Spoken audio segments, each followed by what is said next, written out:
च्यवनप्राश बहुत देखे मैंने भी जी, हर तरह का च्यवनप्राश लिया, लेकिन एक आज आपका मेरे हाथ में है 1 किलो का ये च्यवनप्राश। जी। क्या खास आरोग्य इंडिया के च्यवनप्राश के अंदर? पहली बात जी, बहुत सस्ता क्यों बेच रहे हो? सर मैं बताता हूं, मैं 2 चीजें आपको क्लेरिफाई करता हूं। आप ना जेब ना काटो जी। आप दवाई दे रहे हो जी। या च्यवनप्राश दे रहे हो। हाँ। दवाई की कॉस्ट भी इतनी नहीं है जितने में च्यवनप्राश हम बेचें। बिल्कुल। क्यों बेचें? हाँ। च्यवनप्राश का एक अपना बेस इम्यूनिटी को स्ट्रॉन्ग करने का बेस है। इम्यूनिटी को स्ट्रॉन्ग करो एक दायरे में करो जी। इम्यूनिटी स्ट्रॉन्ग रहेगी। हाँ। बॉडी रिएक्ट करेगी जी। उसके बेसिस पे जब बॉडी रिएक्ट करेगी तो च्यवनप्राश का बेस सपोर्ट करेगा। जी। लीवर को खत्म करने की स्थिति पैदा नहीं करनी है। ओके। इस चीज को समझें। जी। जब हमारे लीवर को जरूरत ही नहीं है उन चीजों की, अभी हम बिल्कुल फिट हैं। जी। अब मैं इम्यूनिटी को स्ट्रॉन्ग करने की बात करूं, इम्यूनिटी स्ट्रॉन्ग क्या हम मोटी मोटी मोटी मोटी चीजों से ही करेंगे क्या? बिल्कुल नहीं। आज की डेट में 100 रुपए की अश्वगंधा भी इम्यूनिटी स्ट्रॉन्ग कर रही है। जी। तो जब मेरा काम 100 रुपए की अश्वगंधा से काम चल रहा है, जब मेरा काम कीड़ा जड़ी से काम चल रहा है, तो क्या मुझे जरूरत है कि मैं हीरा भस्म खाऊं? बिल्कुल नहीं। जब मुझे हीरा भस्म की जरूरत पड़ेगी तो क्या वो काम करेगी मेरे शरीर पे? जी। नहीं करेगी। तो मेरे को अपनी जरूरत के हिसाब से मेडिसिन का इंटेक लेना चाहिए। हाँ। यही आयुर्वेद है। इस च्यवनप्राश के अंदर क्या कुछ खास है सर? देखो सर, इसमें सबसे बड़ी खास बात क्या है? मैंने पहले भी अभी बता भी रहा था मैं आपको, जी। वो चीजें डायरेक्शन चेंज हो गई। हाँ। जब हम किसी चीज के कॉमर्शलाइज बेसिस पे काम करते हैं तो वहां पे क्या होता है कि सब कुछ ऑटो पायलट उस लेवल पे चलता है, बड़ी बड़ी मशीनों में डाल दिया, जी। भाव खत्म हो जाता है। हाँ। एक बेस। दूसरा, जब हम इसकी पिस्ती को हाथ से सिलबटने पे वर्कआउट कराते हैं, अच्छा। मैन पावर का यूटिलाइजेशन होना, मैन पावर की सपोर्ट लेना। आपने कभी अपने घर में सिलबटने की पिसी हुई चटनी खाई है? बिल्कुल खाई है सर। आपने अपने घर में कभी मिक्सी की चटनी खाई है? वो भी खाई है। दोनों में क्या अंतर है सर? जमीन आसमान का फर्क। वही अंतर मेरे च्यवनप्राश में है सर। यही अंतर है कि जो हम अपने आप को, अपने प्रोडक्ट को सबसे डिफाइन कर रहे हैं। बिल्कुल। और ये सिर्फ कहने की बात नहीं है, आपको स्क्रीन पे भी हम दिखाएंगे जो जो किस तरीके से बनता है। ये हाथ से ही बनाया जा रहा है, कोई मशीनरी वर्क इसके अंदर नहीं है। आपकी स्क्रीन पे आपको वीडियो में दिख रहा होगा किस तरह से आरोग्य इंडिया के अंदर जो काम कर रहे हैं वर्कर, वो कैसे इसको बना रहे हैं, क्योंकि सर ने मेहनत करी है। ये सिर्फ एक च्यवनप्राश नहीं है, ये आपकी इम्यूनिटी स्ट्रांग तो कर रहा है, लेकिन आपकी सेहत को वो चीजें देकर जाएगा जो अब तक शायद किसी च्यवनप्राश ने नहीं दी है। सर, इम्यूनिटी स्ट्रांग करने के लिए इस च्यवनप्राश का सेवन हमें कैसे करना है, थोड़ा सा भी बताइए। देखिए सर, अगर आप मेडिसिन का इंटेक लेते हैं हाँ। तो मैं आपको कहानी सुनानी शुरू कर देता हूं। जी।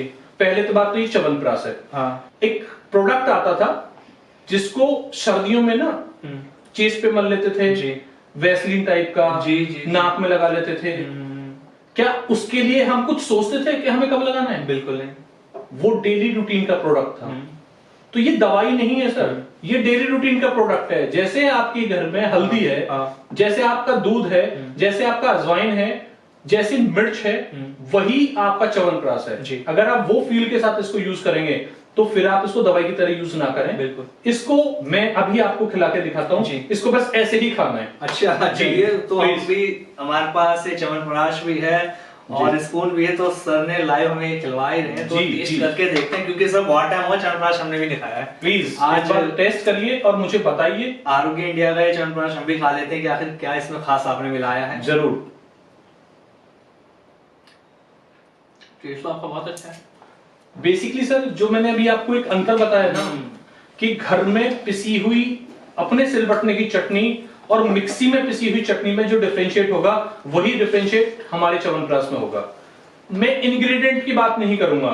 आपको भी पता है कि मार्केट में इंग्रेडिएंट तो आज की डेट में गूगल पे सारा पड़ा है। बिल्कुल, कुछ भी छाप दो, आप कुछ भी छाप दो। आप मार्केट में जाओ, आयुर्वेद सार संग्रह की कोई बुक्स उठाओ, उसमें उसका जो फॉर्मूला है वो कॉपी करो, आप वर्कआउट कर लो। जब कभी कोई चीज आपने फील करी होगी, एलोपैथिक में जब हम किसी हॉस्पिटल के अंदर पेशेंट बन के जाते हैं तो क्या लगता है कि हम उस पेशेंट के लिए भगवान से दुआ करते हो कि भगवान ये अच्छा हो जाए? यानी कि वहां एक भाव की कमी आएगी। बिल्कुल। हमारे आयुर्वेद के जितने भी हॉस्पिटल्स हैं, जब वो पेशेंट हमारे हॉस्पिटल्स के अंदर एंट्री होता है, तो जब उसकी एंट्री होती है तो हमारे यहाँ पे सारे जितना भी बेस है, सबसे पहले ना एक मंदिर पड़ता है। बिल्कुल। और जब वहां पे मंदिर के सामने रिसेप्शन होता है, तो हमारे यहाँ पे रिसेप्शनिस्ट का सबसे पहला काम ये होता है कि जो पेशेंट आता है उसके स्वागत में उसको वेलकम किया जाता है और भगवान श्री धन्वंतरी जी के सामने ये अर्जी लगाई जाती है कि भगवान हमारे पास ही आए हैं अच्छा होने के लिए, आप हमें उस लायक बनाए कि जो हम इन्हें अच्छा कर सके, और वो जो आशीर्वाद आप हमें दे रहे हैं जिससे कि हमारा हॉस्पिटल एक नामी हॉस्पिटल में कन्वर्ट हो और ये जो पेशेंट है ये अच्छे से अपने घर वापस जाए। बहुत शानदार सर। उसे कहते हैं भाव जी। अब जब वो पेशेंट ठीक हो जाएगा और वो वापस जाएगा तो आपको ये बोलने की जरूरत नहीं है कि आप मंदिर में आके माथा टेक के जाओ जी। क्योंकि अब उसका जो भाव है ना वो भगवान के प्रति समर्पित भी हो गया, उनके प्रति उसकी आस्था जागी और उसे दो चीजें समझ में आई कि यहां पे जो हो रहा है ना वो भगवान के प्रति समर्पित होने के बाद ही हो रहा है जी। आदमी के हाथ में कुछ नहीं है सर, जो भी कुछ है वो परमात्मा है। हम लोग भी सुबह और शाम उनको नमन करते हैं, कहते हैं कि भगवान हमारा जो मेरे डॉक्टर्स, जो मेरे वैद्य, जो मेरे टीम स्टाफ, जो सब कुछ बैठा हुआ है, भगवान उनके ऊपर आशीर्वाद दें कि जो वो काम करें, जो वो उनकी नॉलेज के हिसाब से जो भी चीजें हम ट्रीटमेंट दें, जो हमारे सिद्धांत जो हमारे बुक्स में दिए हुए हैं उसके मुताबिक जो भी हम सॉल्यूशन दे रहे हैं वो सही डायरेक्शन में दें और उसका भगवान उन्हें पूरी तरीके से समर्पित होकर आशीर्वाद मिले। इसी के बेसिस पे इसे भाव कहते हैं सर।